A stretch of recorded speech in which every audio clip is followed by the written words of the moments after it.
ये तो बिल्कुल षड्यंत्र लगता है, सब कुछ दिखता साफ है।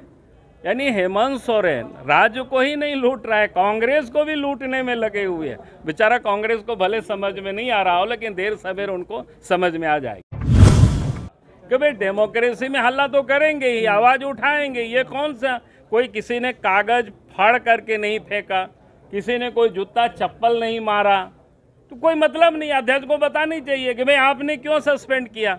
उसमें भी बेचारा एक क्या बोलते हैं, पटेल जी जो विधायक थे उस समय वहां थे भी नहीं, वो बाहर थे, बाद में आया और उनको पता चला कि उनको भी सस्पेंड कर दिया।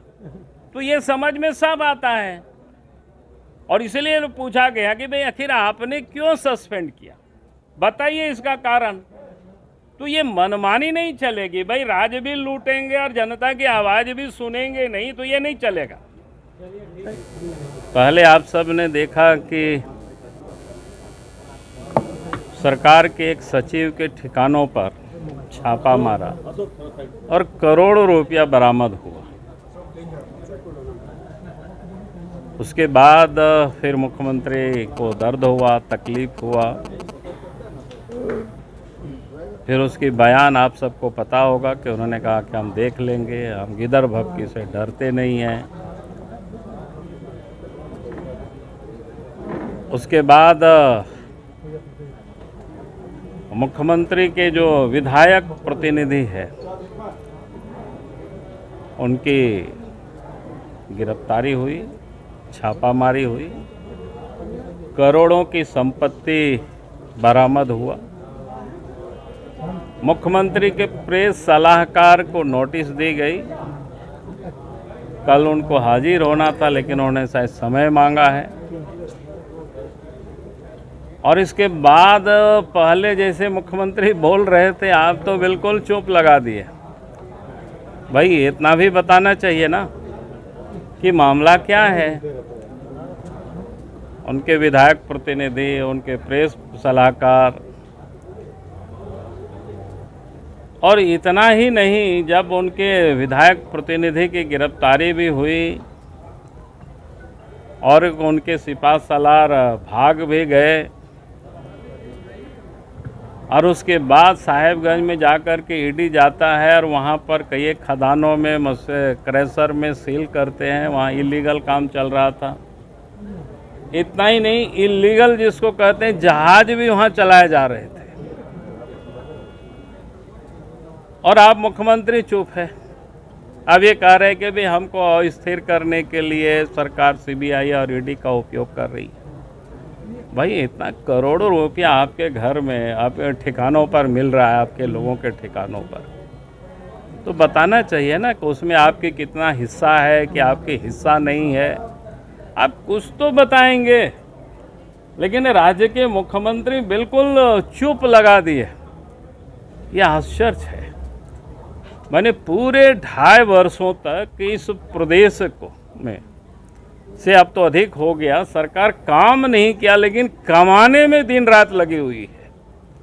कायदे कानून को ताक में रख करके लूट के साम्राज्य को पूरे प्रदेश में इन्होंने स्थापित किया। आप देखें, जब ईडी की कार्रवाई शुरू हुई तो जगह जगह पर आप सबको ध्यान में होगा कि जिला के जो माइनिंग वाले या बाकी विभाग के पदाधिकारियों को जगह जगह पर छापा मारवाया। भिन्न भिन्न जिलों में क्रैशर, खदानों पर क्या कहते हैं, बंद करना, लोगों के ऊपर मुकदमा दर्ज करना। लेकिन हमें बड़ी अफसोस होता है और मुख्यमंत्री के बुद्धि पर तरस आती है। भाई जिस डीएम का काम होता है, डीसी का होता है लीज देने का, और पूरे 2.5 वर्षों तक अगर पत्थर का उत्खनन हो रहा है इलीगल तरीके से, बालू की उठाव हो रही इलीगल तरीके से, कोयले की तस्करी हो रही इलीगल तरीके से, भाई आप पकड़ करके जगह जगह पर लोगों को कहीं कहीं केस करते, मुकदमा करते, लोगों को फंसाते हैं। लेकिन आपने आज तक नहीं देखा कि एक भी किसी डीसी को इन्होंने शौकौज किया हो। भाई अगर साहेबगंज में इतना इलीगल काम हो रहा है, साहेबगंज के डीसी के ऊपर क्यों नहीं सौकौज किया? दुमका में गड़बड़ी हो रही है, पाकुड़ में गड़बड़ी हो रही है, यार बाकी जगहों पर धनबाद में गड़बड़ी हो रही है, या अन्य भी जिला में बालू की तस्करी गढ़वा में सब जगह हो रही है। तो भाई आपका क्या काम था? उस डीसी को आप जवाबदेह बनाते, उसके ऊपर एक्सप्लेनेशन करते, उनके ऊपर कार्रवाई करते। और आप ये भी देखिए कि जब साहेबगंज की दुर्घटना हुई थी, नाव दुर्घटना, उसे 1 साल पहले हमने मुख्यमंत्री को पत्र लिखा था कि भाई जो घाट सरकार की ओर से अधिकृत है, जहां से जहाज चलना है, वहां से नहीं चल रही है, वहां से चलाई नहीं जा रही है, बल्कि इलीगल तरीके से गरम घाट से जहाज को चलाया जा रहा है।